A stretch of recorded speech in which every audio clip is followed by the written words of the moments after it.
Erik was a firm believer that if you moved fast enough, the past couldn't catch you. It was a philosophy that had served him well for 5 years.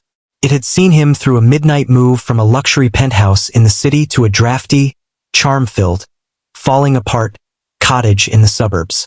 It had gotten him through a pregnancy he'd handled entirely alone, and it had helped him build a life as a freelance graphic designer who specialized in minimalist aesthetics, which was code for, I work in my pajamas, so I don't have to buy a suit. But Erik's philosophy had one major flaw. It didn't account for a 4-year-old named Leo. Leo, put the octopus down, Erik hissed, looking frantically at the grocery list on his phone. It's not an octopus, Papa. It's a kraken, Leo corrected with the terrifying gravity only a preschooler can possess. He was currently trying to shove a frozen, shrink-wrapped calamari pack into a box of organic oat cereal. The kraken is going to give the cereal freezer burn. Put it back, Erik said, gently prying the frozen seafood from his son's sticky fingers.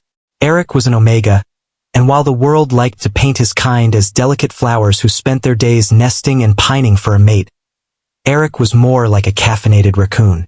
He was currently sporting a hoodie that smelled faintly of spilled apple juice, hair that hadn't seen a comb since Tuesday, and a level of sleep deprivation that made him see spots. He was also, unfortunately, incredibly sensitive to scents.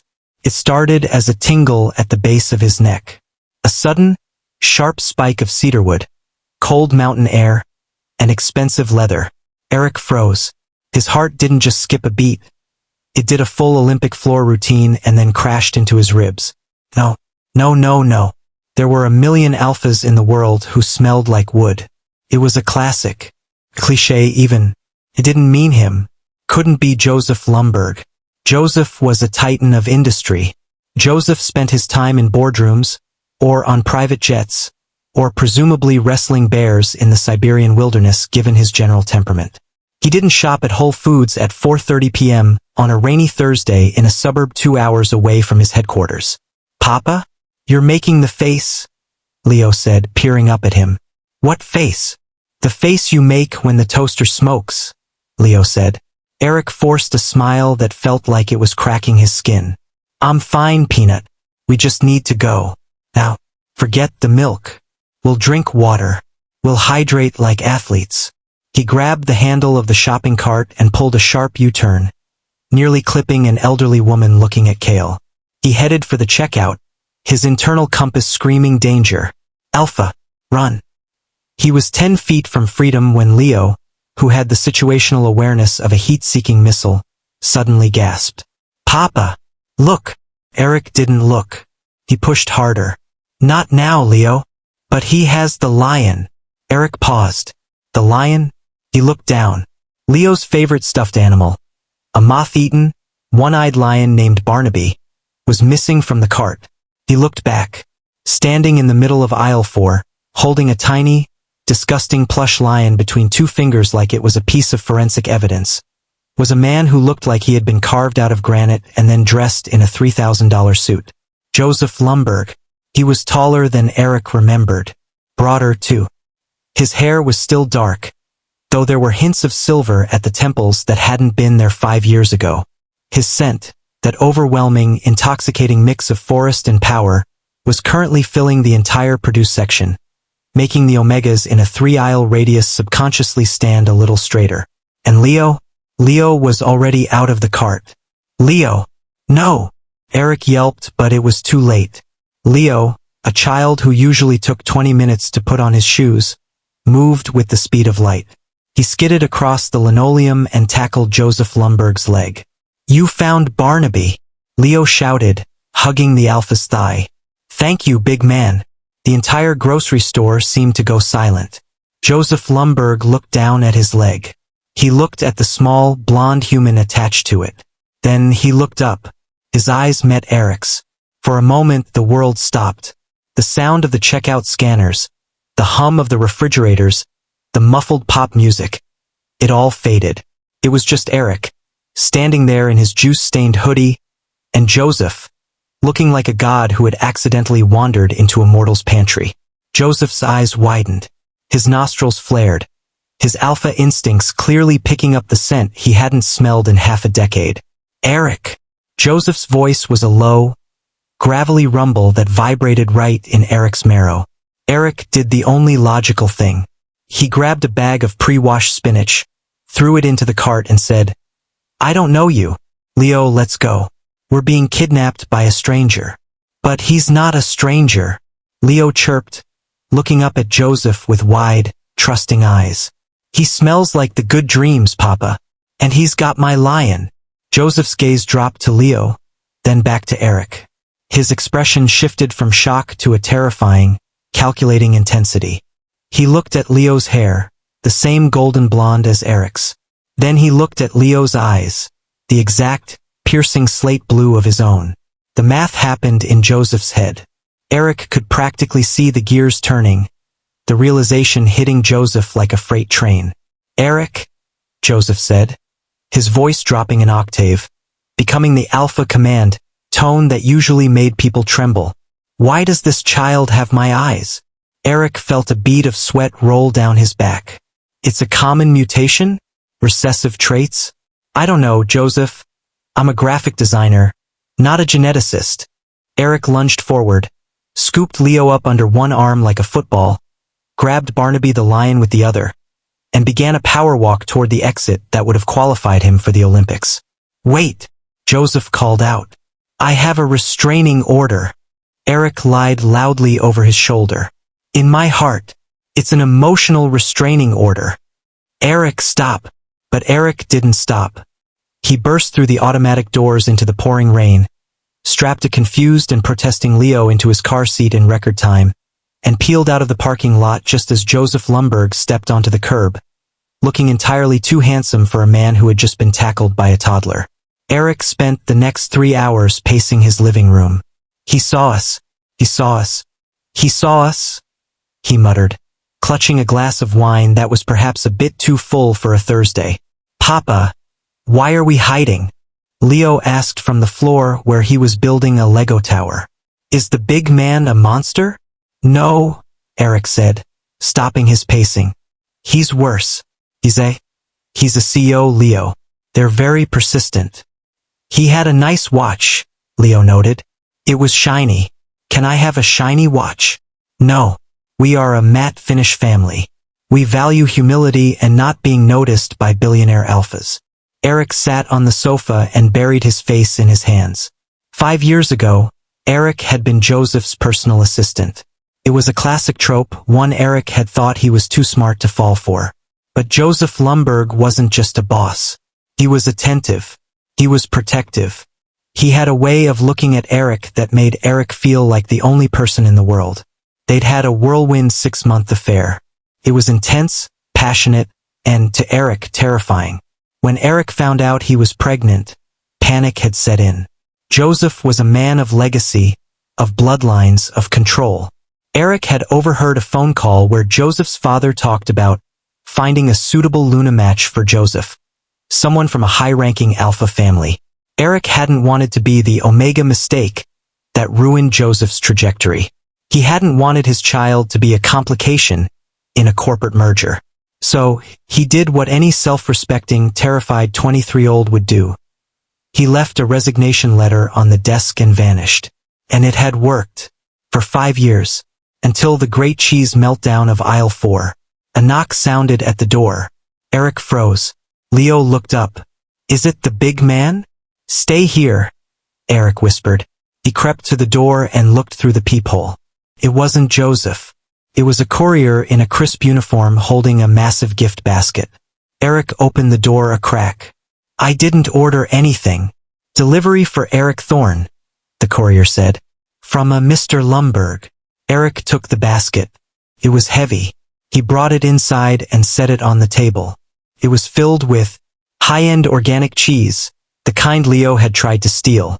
A brand new, identical Barnaby the lion, but with both eyes. A bottle of wine that cost more than Erik's monthly mortgage. A small, sleek GPS tracker? No, it was a business card. On the back of the card, in sharp, decisive handwriting, it said, "The emotional restraining order is noted. However, we need to talk about the mutation in our son's eyes. I'll be there in 10 minutes. Don't run. I've already bought the street. He bought the street? Erik shrieked. Does that mean we own the sidewalk now? Leo asked, eyes wide. Can I draw on it with chalk? No. It means he's crazy. He's a crazy person. Erik scrambled to the window. Sure enough, at the end of his quiet, suburban cul-de-sac, 2 black SUVs were parked horizontally across the road. Men in suits were politely turning back the neighbor's minivan. Joseph Lumberg didn't do things by halves. When the second knock came, Erik didn't hide. He couldn't. He was cornered. He opened the door with the weary dignity of a man facing the guillotine. Joseph stood there. He had traded his suit jacket for a dark cashmere sweater, but he still looked like he could command an army. He was holding a single, slightly crushed juice box. You dropped this in the parking lot, Joseph said. Keep it, Erik snapped. It's a gift. Joseph didn't move. Are you going to let me in, or should I continue to stand here until your neighbors start calling the police? Though, to be fair, I currently sign the police chief's paycheck, so that might be redundant. Erik sighed and stepped aside. Just don't break anything, and don't use your alpha voice. You'll wake the... Well, he's already awake. Leo was standing in the hallway, clutching both Barnabys, the old one and the new one. He looked at Joseph with pure, unadulterated awe. You're the big man. Joseph's expression softened in a way that Erik had forgotten. It was a look of genuine, terrifying tenderness. Joseph knelt down, a billionaire alpha, kneeling on Erik's cheap linoleum. Hello, Joseph said. I'm Joseph. I'm Leo. I'm 4.5. I can eat a whole taco by myself. That's very impressive, Joseph said. He reached out, his hand hovering near Leo's head before he caught himself and pulled back. He looked up at Erik, his eyes burning. 4.5? The math works out, Erik said defensively, leaning against the doorframe. I was 2 weeks gone when I left. You were pregnant. And you didn't tell me. Joseph stood up. The tenderness was gone, replaced by a cold, hard anger. You let me think you just grew tired of me. You let me believe I wasn't enough to make you stay. It wasn't about you not being enough. Erik yelled, then winced as Leo jumped. Leo, go to your room and show the Barnabys your Legos. Can the big man come? No, Erik said. Yes, Joseph said at the same time. Leo looked between them. I'll wait in the Lego kingdom. But the big man has to bring the cheese. Leo grabbed the block of expensive cheddar from the gift basket and scurried away. Once he was gone, the silence in the room became heavy. The air was thick with Joseph's scent. Agitated, possessive, and underlying it all, a deep, aching hurt. Why Erik? Joseph stepped closer.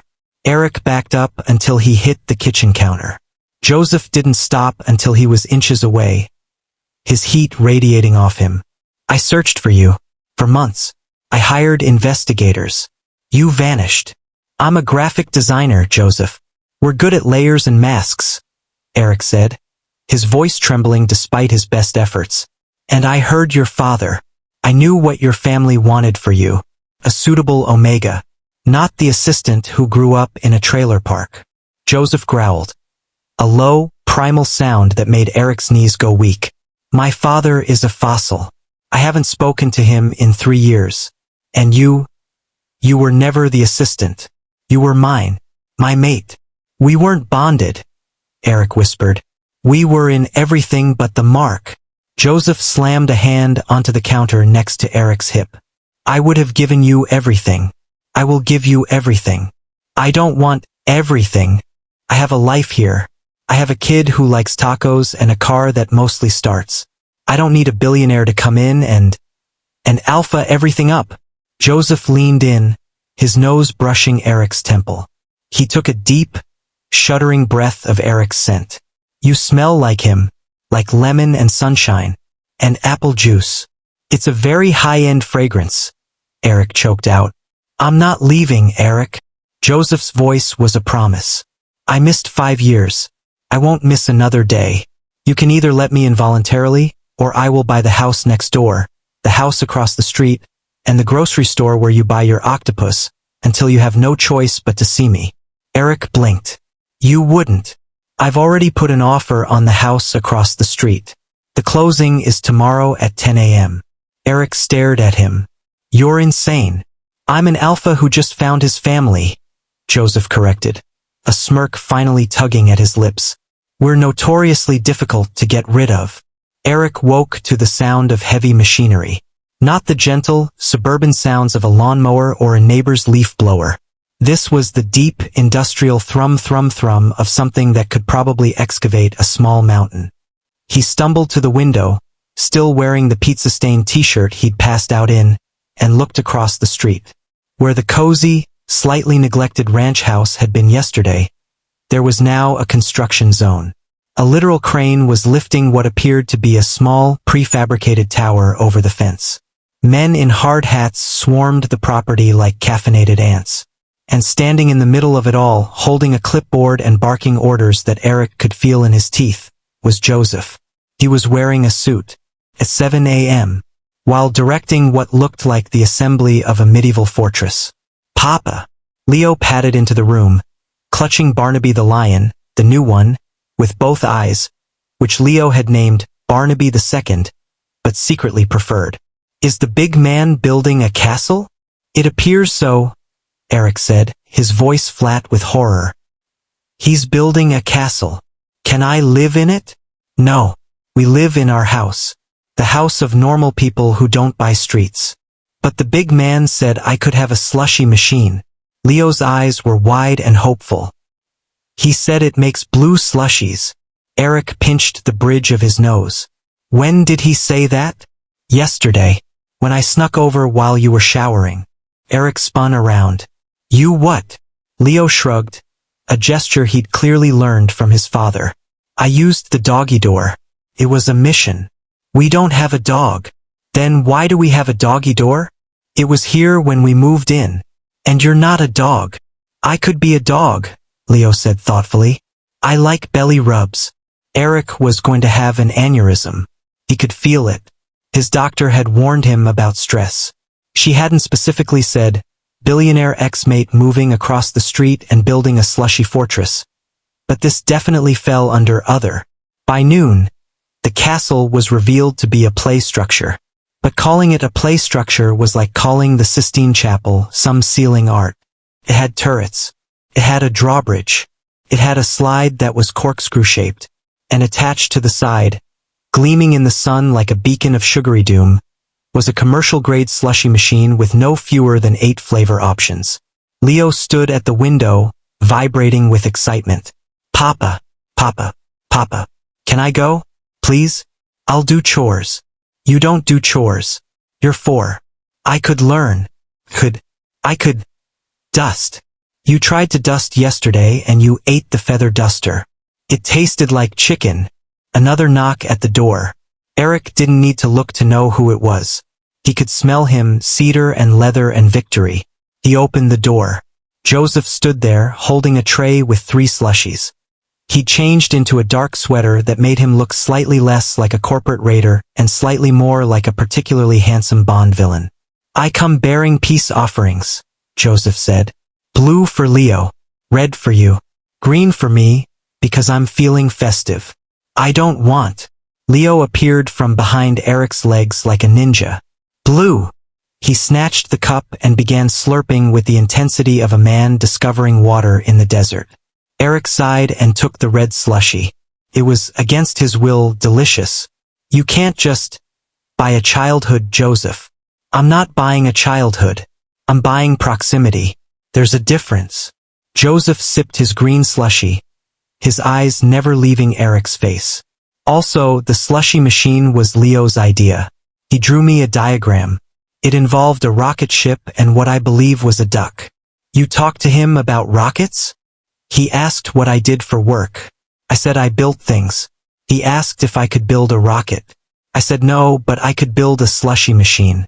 It seemed like a reasonable compromise. Erik leaned against the doorframe, suddenly tired.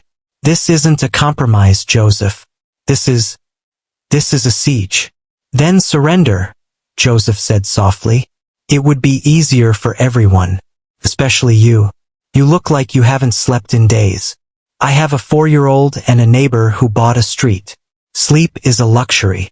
Joseph stepped closer, his scent wrapping around Erik like a warm blanket. Let me help. You are the problem.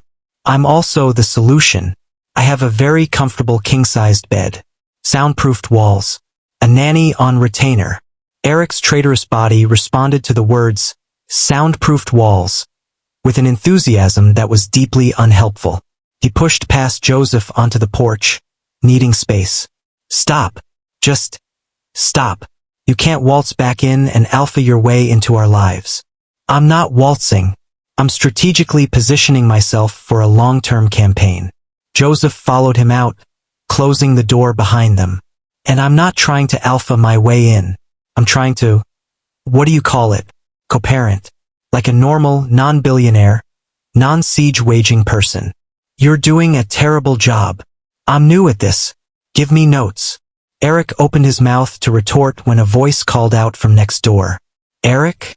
Everything okay? Greg. Of course. Greg was the neighborhood's self-appointed friendly alpha. He wore polo shirts with the collar popped, had a boat he never used, and had asked Erik out no fewer than 6 times in the past year. He was currently watering his lawn with a hose, his posture suggesting he was ready to defend Erik's honor at a moment's notice. Hi, Greg. Erik called back, a little too cheerfully. Everything's fine. Greg's eyes narrowed at Joseph. New neighbor. Joseph Lumberg, Joseph said, his voice dropping into that alpha register that made Erik's knees buckle. He extended a hand. And you are. Greg took the handshake. Erik watched as Joseph squeezed, just a little too hard, just long enough to make a point. Greg's face went pale. Greg Miller, Greg squeaked. I live next door. To Erik. How neighborly, Joseph said, releasing him. Erik and I are old friends. Very old, Erik added. Like, ancient, prehistoric. We barely know each other anymore. Joseph's jaw tightened. We're reacquainting. Greg looked between them, his alpha instincts clearly screaming threat, threat, threat. Well, Erik, if you ever need anything. A hand with the trash cans, maybe a dinner. Thank you, Greg, Erik said quickly. But I'm good. Joseph took a step forward, positioning himself slightly in front of Erik. I'll handle the trash cans, and the dinners, and anything else Erik needs. The unspoken back-off hung in the air, thick enough to bottle. Greg, wisely, retreated into his house, hose still running. Erik smacked Joseph's arm. Stop that. Stop what? Stop. Alfing at him. This isn't a nature documentary. I was being polite. You were being a territorial wolf. Joseph turned to him, his expression suddenly serious. Erik, I am a territorial wolf. You and Leo are my territory. I will be as polite as I possibly can. But I will not let some collared polo-wearing wannabe sniff around what's mine. I'm not yours. The hell you aren't. They were close again. Close enough that Erik could see the flecks of gold in Joseph's slate blue eyes. The same eyes Leo had. Joseph's scent was overwhelming, possessive, angry, but underneath it, that same deep hurt from before. You left me, Joseph said, his voice barely above a whisper. You took my heart and my child and you ran. I will spend every day for the rest of my life making sure you never feel the need to run again. Even if that means buying a street. Even if that means building a slushy castle. Even if that means making a fool of myself in front of a man who waters his driveway. Erik's breath caught. Joseph, let me in, Erik. Not just into your house. Into your life. Let me be his father. Let me be whatever you'll have me as. Erik wanted to say no. He wanted to slam the door, to grab Leo, to run to a new city, a new state, maybe a new country where Joseph couldn't buy the infrastructure. But Leo was at the window holding up a sign he'd drawn in crayon. It said, Papa say yes please, with a drawing of what was probably a slushy machine. Erik closed his eyes. You can come to Leo's soccer game on Saturday. Soccer? He's 4. It's tiny tots soccer. They mostly pick flowers. I'll be there. And you can't buy the field. I'll try to restrain myself. Erik opened his eyes. Joseph was smiling, a real smile, not the predatory CEO grin. It was small and hopeful, and it made Erik's chest ache. One soccer game, Erik warned. Don't make me regret it. Saturday arrived with the kind of perfect weather that mocked Erik's internal chaos. The soccer field was at the local park, a patch of slightly yellowing grass surrounded by parents in folding chairs, all sipping overpriced coffee and discussing Montessori schools. Erik had dressed Leo in his little blue jersey. Leo had dressed Barnaby the lion in a matching jersey made from a sock. They arrived at the field to find Joseph already there. And Joseph had not come to blend in. He was wearing a tailored tracksuit. Not the baggy, comfortable kind that normal humans wore. This was a sleek, black ensemble that looked like it had been designed by NASA. He had a fold-out chair that looked like it belonged in a five-star resort. He had a cooler that probably cost more than Erik's car. He also had a sign. It said Team LEO number 1 in glittering gold letters. "Oh my God," Erik muttered. "Big man," Leo shrieked and took off running. He launched himself at Joseph, who caught him with practiced ease, swinging him up onto his shoulders. "There's my champion," Joseph said. "Ready to dominate the flower-picking circuit? I'm gonna kick the ball so hard," Leo declared. "It's gonna go to the moon." That's the spirit. Other parents were staring. Erik could feel their eyes on him, on Joseph, on the ridiculous sign. He wanted to sink into the earth. "Joseph," he hissed, approaching. "You look like you're here to recruit him for the Olympics. I take my son's athletic pursuits seriously. He scored on his own goal 3 times. Then he's consistent." Erik couldn't help it. He laughed. It was a small, startled sound, but it was real. Joseph's eyes lit up at the sound, his scent shifting to something warmer, almost sweet. They settled into the chairs. Joseph produced a slushy, blue of course, for Leo. He also had coffee for Erik, prepared exactly how he liked it. 2 sugars, lots of cream, in a ceramic mug that had been keeping warm in a battery-powered sleeve. "You remembered," Erik said, surprised. "I remember everything about you," Joseph replied. "You hum when you design. You tap your foot when you're nervous. You cry during car commercials." "I do not cry during car commercials." "The one with the dog who thinks he's lost his family?" "You sobbed." "That was a very emotional narrative arc." Joseph chuckled. A low, rumbling sound that made Erik's skin prickle. They watched as Leo joined the swarm of tiny children, all of them chasing the ball in one amorphous, screaming blob. "You were scared," Joseph said quietly. "Of my father. Of being a complication." Erik stared at his coffee. "I overheard him. That night. He said I was a distraction. That you needed to focus on the Hartman merger and find a proper Omega from the Redwood pack. I told him to go to hell. After I left. Because you left." Joseph's voice was raw. "If I had known you were pregnant, Erik, I would have burned the Redwood pack to the ground. I would have taken you and run. You didn't give me the chance." Erik swallowed hard. "I was 23. I was terrified. I loved you so much, and I thought if I stayed, eventually you'd see me the way he did. As a mistake." Joseph's hand found his fingers threading through Erik's. The touch was electric, sending sparks up Erik's arm. "You were never a mistake. You were the only thing that was real." The soccer game ended with Leo's team losing 12-3, though Leo insisted they'd won because he'd found the most beautiful dandelion. Joseph applauded as if Leo had just scored the winning goal at the World Cup. As they packed up, a woman approached. She was dressed in yoga pants that cost more than Erik's laptop, with a diamond-studded baby carrier strapped to her chest. "You're Joseph Lumberg," she said, her voice breathy. "I'm Cynthia Hartman. My husband's company is in direct competition with mine, yes?" Joseph finished, his tone cooling. "Lovely to meet you." She looked at Erik, then at Leo. "And this is?" "My family," Joseph said, his hand possessively on Erik's lower back. "Erik, my mate, and our son, Leo." The woman's eyes widened. "Oh, I didn't know you had a..." Now you do, Joseph said, his smile sharp as a blade. Have a wonderful day. As she walked away, Erik elbowed him. Did you just mark your territory? Yes. In front of the Hartman Pack's wife? Especially in front of the Hartman Pack's wife. You're impossible. I'm an alpha in love. It's basically the same thing. That evening, Joseph invited them over for dinner.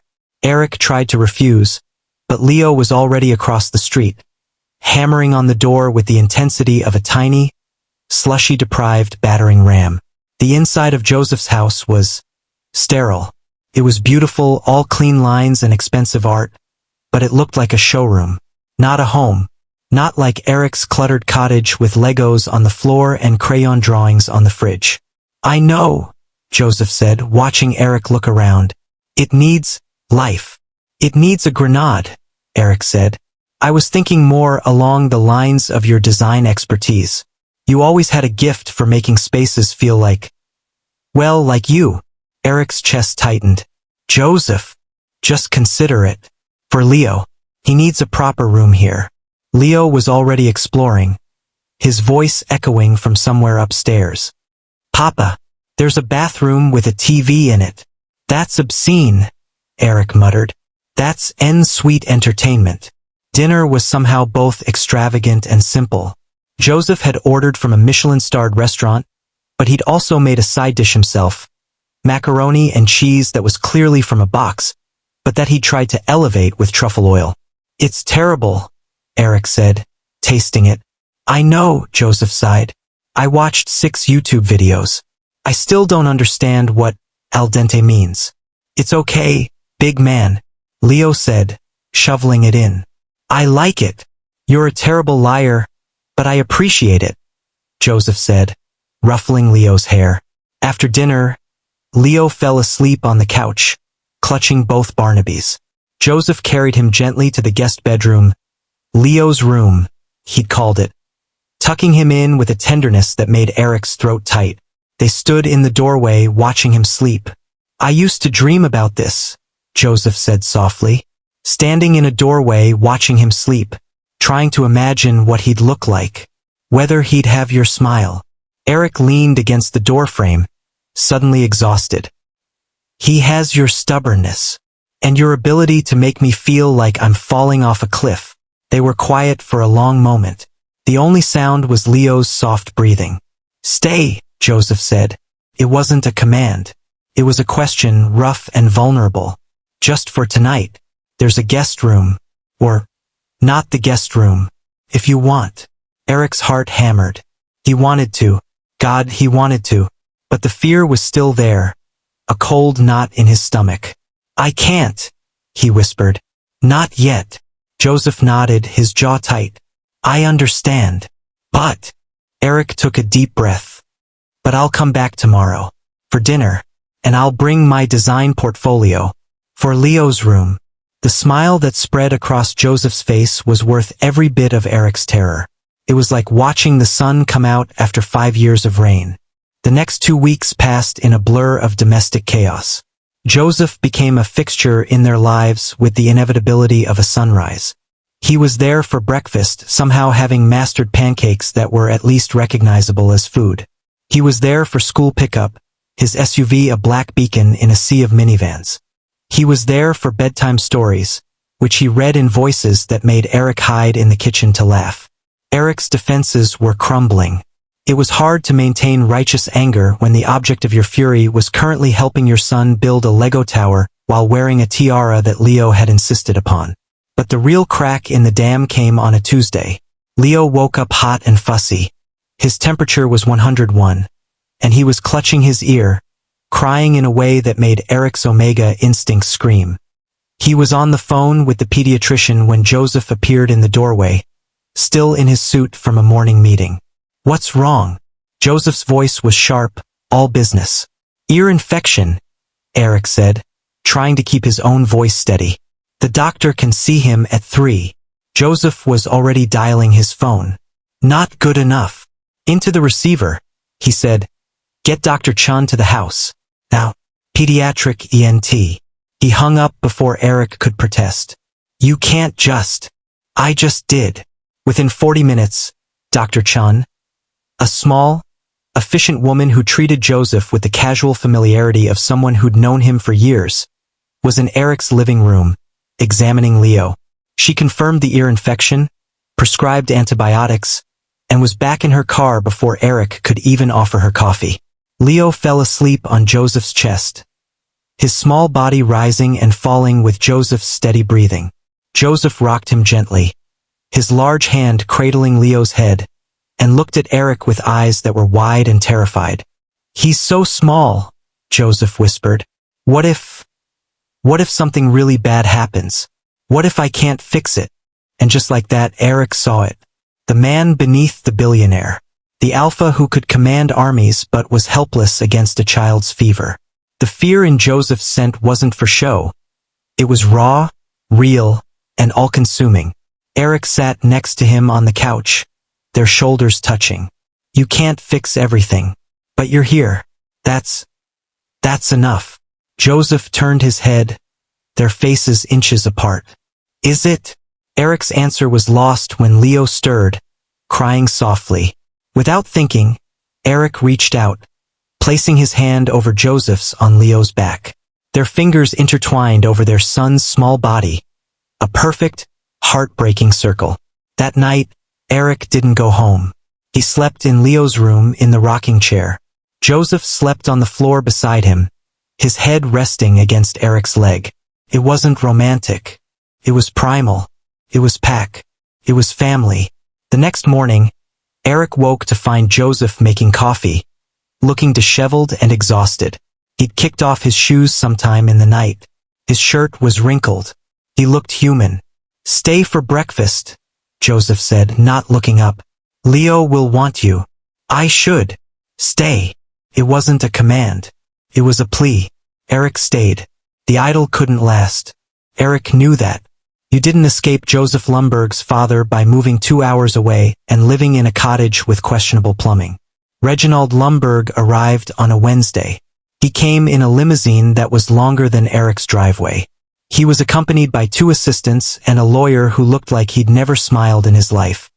He was everything Joseph was not, cold where Joseph was warm, rigid where Joseph was fluid. His scent an overpowering blast of old money and disdain.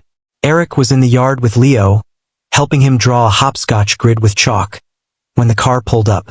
Erik Thorne, Reginald said, as if the name itself was a disease. I thought I'd find you here, living in squalor. This is our home, Erik said, standing up. He positioned himself in front of Leo, his Omega instincts flaring. And you're trespassing. I'm here to make you an offer. Reginald snapped his fingers. The lawyer produced a folder. $5 million. You leave. You disappear again. You take the child. His name is Leo. And you never contact my son again. Erik stared at the folder. $5 million. It was more money than he'd ever seen. Could give Leo everything. A new life. Safety. But it would mean taking Leo away from his father. It would mean breaking the fragile, beautiful thing they'd built. Erik looked down at Leo, who was clutching his chalk, his eyes wide. Then he looked at Reginald, at his sneering face, at the way he looked at Leo like he was a problem to be solved. No, Erik said. Excuse me? I said no. We're not for sale. Erik's voice was shaking, but it was strong. Your son loves him. Leo loves him. And I. He took a deep breath. I love him. We're a family. You don't get to buy families. Reginald's face darkened. You little. Get off my property. They all turned. Joseph was standing in the doorway of his house, his posture rigid, his eyes blazing. He moved with deadly purpose, placing himself between Erik, Leo, and his father. Dad, leave. Joseph, be reasonable. This Omega is my Omega, my mate, the mother of my child. Joseph's voice was a low growl that made the ground tremble. And you will show him respect, or you will never see me again. You're choosing him? Over your family? Over your legacy? My legacy is standing right here, Joseph said, his hand finding Erik's. My legacy is a 4-year-old who thinks I'm a superhero because I can make blue slushies. My legacy is the man who gave him to me, even when he was terrified. That's my legacy. Not your boardrooms. Not your bloodline purity. This. Reginald stared at them, at their joined hands, at Leo peeking out from behind Erik's legs. You're a fool, he said finally. Maybe, Joseph replied. But I'm a happy fool. Reginald got back in his car. The limousine rolled away, leaving a stunned silence in its wake. Erik let out a shuddering breath. You just disowned your father. He disowned himself years ago. Joseph turned, his hands cupping Erik's face. Are you okay? Erik laughed, a little hysterically. I just told a billionaire to shove his money up his ass. I think I'm having an out-of-body experience. Welcome to the family, Joseph murmured. We do that a lot. Leo tugged on Joseph's pant leg. Big man? Is the mean man gone? He's gone, buddy. Good. He smelled like old cheese. Joseph laughed, a real, genuine sound that seemed to shake the last of the tension from the air. He scooped Leo up, then reached for Erik, pulling them both into a hug. It was awkward, unbalanced, and perfect. That night, after Leo was asleep, Joseph came to Erik's house. He didn't knock. He just walked in, his scent preceding him like a promise. Erik, he said, and that was all. Erik met him in the living room. They stood apart, the air between them humming with tension. Say it again, Joseph whispered. I love you, Erik said, the words falling out like a confession. I never stopped. Joseph crossed the space in 2 strides, his hands tangling in Erik's hair, his mouth crashing down with 5 years of longing. It was desperate, messy, perfect. Erik's Omega instincts sang, his body arching into Joseph's touch, his own hands pulling at Joseph's shirt. Mark me, Erik gasped against Joseph's lips. Please, I want to be yours, really yours. Joseph stilled, pulling back to look at Erik's face. Are you sure? It's permanent. I'm sure. Erik's voice was steady. I was sure 5 years ago. I'm sure now. Joseph's eyes glowed with an alpha's intensity. He tilted Erik's head, exposing his neck. His teeth scraped the skin, and Erik shuddered, his entire body going limp with trust. When Joseph's teeth broke the skin, it didn't hurt. It was a white-hot pulse of connection, a bond snapping into place that had been frayed for 5 long years. Erik's knees gave out, but Joseph caught him, holding him close as the bond settled between them like a warm blanket. Mine, Joseph growled, the word vibrating with satisfaction. Yours, Erik agreed, and for the first time in 5 years he felt whole. 1 year later, Erik stood in the produce section of Whole Foods, staring at a display of organic avocados with the intensity of a man facing down his mortal enemy. Just pick one, came a voice from behind him. They're all equally overpriced. Erik spun. Joseph stood there, holding a shopping basket, looking unfairly handsome in a simple t-shirt and jeans. Leo was on his shoulders, wearing a crown made of construction paper. You're supposed to be at work, Erik accused. And you're supposed to be designing the new Redwood campaign, Joseph countered. I needed inspiration. And I needed you. Leo giggled. Big man, that's cheesy. Your papa likes cheesy. I do not, Erik lied. Joseph set Leo down, who immediately ran off to inspect the frozen seafood section, his favorite place to look for krakens. Walk with me, Joseph said, offering his arm. Erik took it because he was weak and Joseph's bicep was ridiculous. They walked through the store, a path that felt oddly familiar. This is where Leo tackled you, Erik said as they passed aisle 4. This is where you lied about an emotional restraining order. This is where I realized I'd never really left you. Joseph stopped. They were in the middle of the store, under the fluorescent lights, surrounded by the hum of freezers and the muffled pop music. It was the most unromantic place in the world. And Joseph got down on one knee. Oh my God, Erik whispered. Not here. Joseph, there are people watching. Let them watch. Joseph pulled out a box. Inside was a ring. Not a diamond, but a band of woven silver and wood, delicate and strong. Erik Thorne, 5 years ago you left me in this grocery store. Today, I'm asking you to stay with me forever. Marry me. Be my Luna. Let me be your alpha. Let us be the most annoyingly in-love couple this suburb has ever seen. Erik's eyes filled with tears. You bought the store, didn't you? Maybe. Joseph. I'm an alpha who knows what he wants. Joseph's voice rose, drawing the attention of nearby shoppers. I want you. I want Leo. I want our life. I want to argue about avocados and build slushy castles and fight off terrible neighbors. I want it all. Leo came running back, Barnaby the lion, the original one-eyed one, clutched in his arms. Papa, say yes. The big man practiced this in the mirror. You told him? Erik laughed through his tears. He helped me write it. He said I should mention the avocados.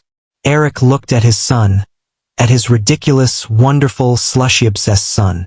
Then he looked at Joseph, his alpha, his mate, the man who had bought a grocery store to propose in because it was where their family had begun. Yes, Erik said. Of course yes. Joseph slid the ring onto his finger and stood, pulling Erik into a kiss that was probably inappropriate for public. Leo cheered. Someone started clapping. The woman at the cheese counter wiped away a tear. Epilogue 2 years later. The slushy castle had been expanded. It now had a second tower for Princess Barnaby, who was apparently a new addition to the family. The princess in question was a tabby cat that Leo had rescued from a shelter, and who currently ruled the household with an iron paw. Erik was in his home office, located in the east wing of Joseph's mansion, because of course they lived in the mansion now, working on a new logo for a startup that made eco-friendly dog toys.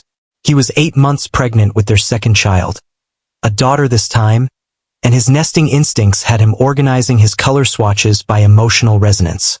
Joseph appeared in the doorway holding a tray. Lunch. And no, before you ask, I didn't make it. Chef did. It's edible. Erik smiled, patting his swollen belly. Chef's going to be our third child's godparent at this rate. Chef threatened to quit if we asked. He said he's not good with children, or emotions, or godparent duties. Fair. Joseph set the tray down and knelt beside Erik's chair, his hand on Erik's belly. How's my little princess? Kicking. I think she's going to be a soccer player. She can be whatever she wants, as long as it's not a CEO. One in the family is enough. Leo burst into the room, his crown slightly crooked, Barnaby the lion tucked under one arm, Princess Barnaby the cat draped over his shoulders like a living fur stole. Papa! Big man! The baby wants to hear a story. The baby wants to hear a story? Erik asked, amused. Yes, she told me. Through mind powers. Joseph stood, scooping Leo up. Mind powers, huh? What kind of story? A story about the grocery store. Leo said. Where we became a family. Erik and Joseph exchanged a glance. 1,000 memories in that one look. Once upon a time, Joseph began, settling into the rocking chair with Leo on his lap. There was a very silly Omega who thought he could run away from love. I was not silly, Erik protested. He was very silly, Joseph continued, winking at Erik. And there was an alpha who was even sillier, because he let him go. I had a good reason. The reason was fear, Joseph said, his voice softening. But fear is no match for family. Or for little boys who tackle legs in grocery stores. Leo giggled. I was good at tackling. You were the best. And then what? And then, Erik said, joining them, settling onto the arm of the chair. The Alpha and the Omega realized that some bonds can't be broken. Not by time, not by distance, not by mean old men who smell like cheese. And they lived happily ever after, Joseph finished, with slushies and cats, and a lot of very expensive cheese. And a grocery store, Leo added. And a grocery store, they agreed. Outside, the sun shone on the slushy castle. Inside, their family was complete. Or as complete as any family could be when they were expecting a new addition. Had a cat named Princess Barnaby, and a patriarch who could, and would, buy entire streets to keep his family close. Erik leaned his head on Joseph's shoulder, feeling the bond between them pulse warm and steady. The past was behind them. The future was a bright, chaotic, beautiful unknown, and they were going to face it together, one slushy at a time. The end.